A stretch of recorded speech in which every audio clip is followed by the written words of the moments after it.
Vous êtes-vous déjà demandé pourquoi l'équipe de France de football est crainte par presque tous les pays du monde? Qu'est-ce qui rend la France si spéciale, au point que génération après génération, elle continue de produire des joueurs de classe mondiale alors que de nombreuses autres nations de football peinent à se reconstruire? Est-ce simplement du talent? De la chance? Ou existe-t-il un système secret qui explique le succès des Bleus?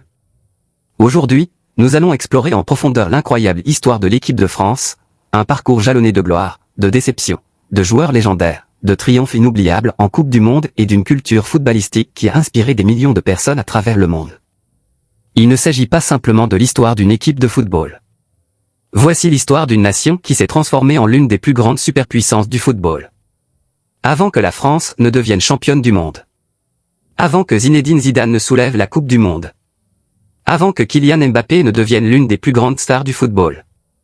Le football français a connu des décennies de déception. Bien que le football exista en France depuis la fin du 19e siècle, le succès international resta hors de portée pendant de nombreuses années. La France a participé à la toute première Coupe du Monde de la FIFA en 1930. C'était un moment historique. Ils ont même marqué le premier but de l'histoire de la Coupe du Monde. Mais malgré ses débuts prometteurs, la France a passé des décennies à lutter pour rivaliser avec des géants du football comme le Brésil, l'Allemagne, l'Italie et l'Argentine. Pendant des années, ils ont manqué de constance. Lors d'un tournoi, ils ont été brillants. Puis, ils ont complètement disparu. Les supporters croyaient que la France avait du talent. Ils n'ont tout simplement pas réussi à transformer ce talent en trophée. Tout a commencé à changer dans les années 1980. Une génération magique est arrivée. Au cœur de tout cela se trouvait un joueur extraordinaire. Michel Platini. Sa vision. Passage. Direction. Et sa capacité à marquer des buts incroyables a transformé la France en l'une des équipes les plus fortes d'Europe. Le moment décisif est survenu lors de l'Euro 1984. Jouant à domicile, la France a dominé le tournoi. Platini a inscrit l'incroyable total de 9 buts en seulement 5 matchs. Un record qui continue d'émerveiller les fans de football aujourd'hui. La France a remporté le championnat d'Europe pour la toute première fois. Le pays a célébré. Pour la première fois, les supporters français croyaient vraiment que leur nation pouvait devenir championne du monde. Pourtant, la Coupe du Monde restait hors de portée. La France a failli. Mais pas suffisamment. Le rêve était encore vivant.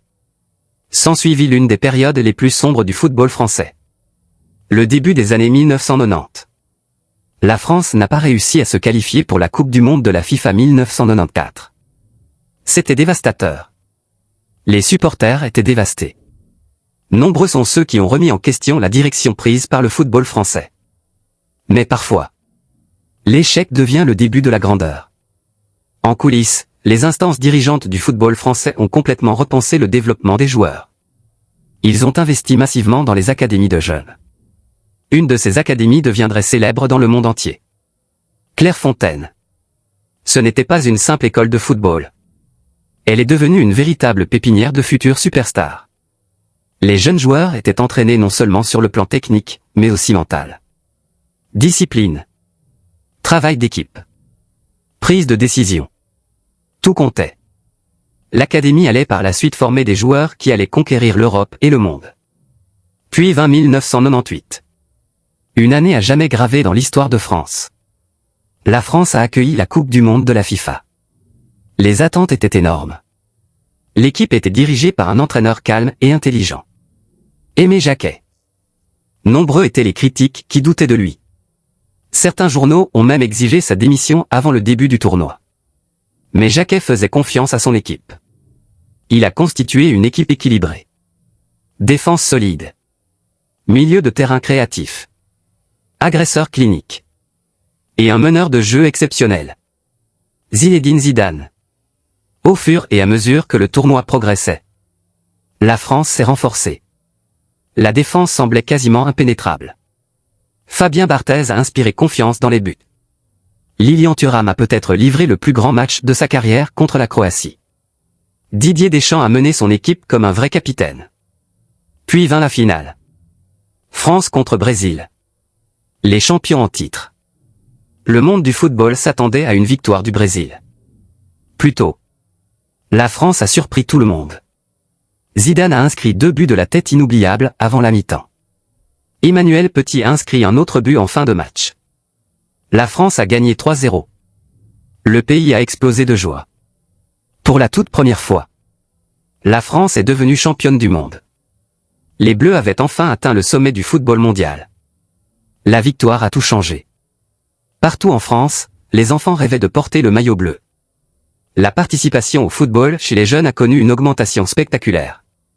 Une nouvelle génération a été inspirée. 2 ans plus tard, la France a franchi une nouvelle étape historique. Ils ont remporté l'Euro 2000. Avec des stars comme Zidane, Thierry Henry, Patrick Vieira, David Trezeguet et Robert Pires. La France possédait peut-être la meilleure équipe du football mondial. Le fameux but en or de Trezeguet en finale contre l'Italie a permis de décrocher un autre trophée majeur. La France est devenue simultanément championne du monde et championne d'Europe. Très peu de nations ont jamais atteint une telle domination. Cependant, le football est en perpétuelle évolution. Après avoir atteint le sommet, la complaisance peut devenir dangereuse. Lors de la Coupe du monde de la FIFA 2002, la France participait en tant que championne en titre. La plupart des experts les considéraient comme les favoris du tournoi. Mais le football nous a réservé l'une de ses plus grandes surprises. La France n'a pas réussi à marquer un seul but. Ils ont été éliminés dès la phase de groupe. Les champions en titre avaient disparu. Ce fut l'un des plus grands chocs de l'histoire de la Coupe du monde. Beaucoup pensaient que l'âge d'or de la France était révolu. Mais les légendes disparaissent rarement pour toujours. 4 ans plus tard, la génération expérimentée est revenue pour une ultime mission. La Coupe du monde de la FIFA 2006. Zidane a livré certaines des plus grandes performances jamais vues. Sa prestation contre le Brésil reste l'un des chefs d'œuvre du football. La France a atteint une nouvelle finale de Coupe du monde. Puis survint l'un des moments les plus inoubliables du football. Le fameux coup de tête de Zidane. Un moment qui a stupéfié des millions de téléspectateurs à travers le monde. La France a finalement perdu la finale au tir au but. Ce fut une fin déchirante pour la carrière internationale légendaire de Zidane. Après 2006, la France entra dans une nouvelle période difficile.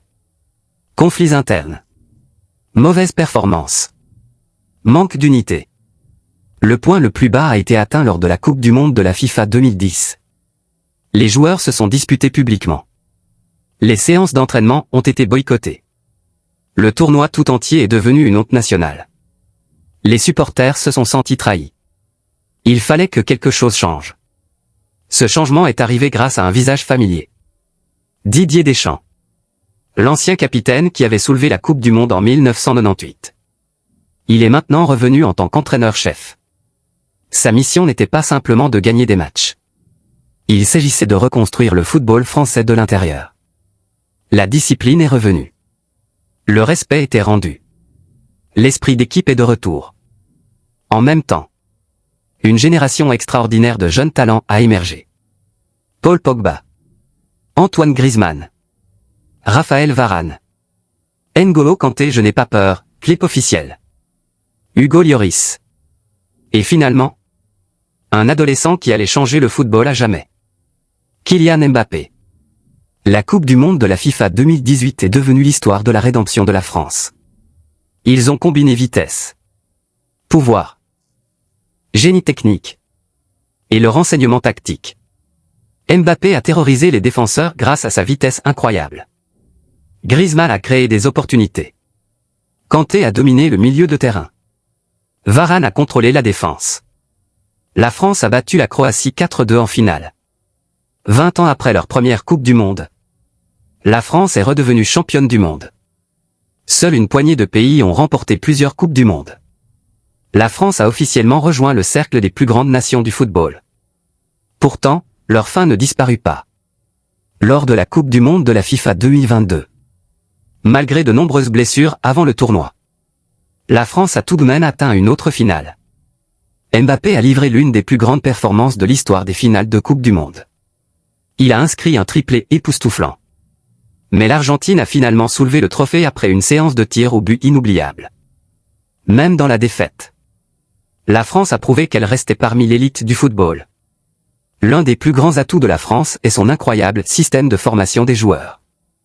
Chaque année, de nouvelles étoiles émergent. Que ce soit de Paris, Lyon, Marseille, or Clairefontaine. Le football français continue de produire des talents d'élite. L'équipe nationale reflète également la France moderne elle-même. Des joueurs d'horizons divers s'unissent sous une même bannière. Différentes cultures. Des histoires différentes. Un seul objectif.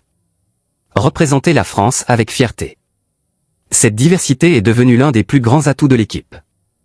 L'équipe de France actuelle regorge de talents de classe mondiale. Kylian Mbappé continue inspiring millions. De jeunes stars sont prêtes à prendre la relève. Les dirigeants expérimentés assurent la stabilité. L'avenir s'annonce incroyablement prometteur. Chaque tournoi commence avec la même attente. La France figure parmi les favoris. Et il y a une bonne raison à cela. Il bénéficie d'un encadrement d'élite. Académie exceptionnelle. Un état d'esprit de gagnant. Et une histoire remplie de champions.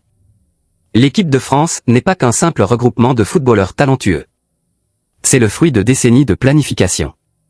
Investissement. Du travail acharné. Et la croyance. Des premières déceptions. Vers la gloire de la Coupe du Monde. Des crises internes. Pour reconstruire un empire.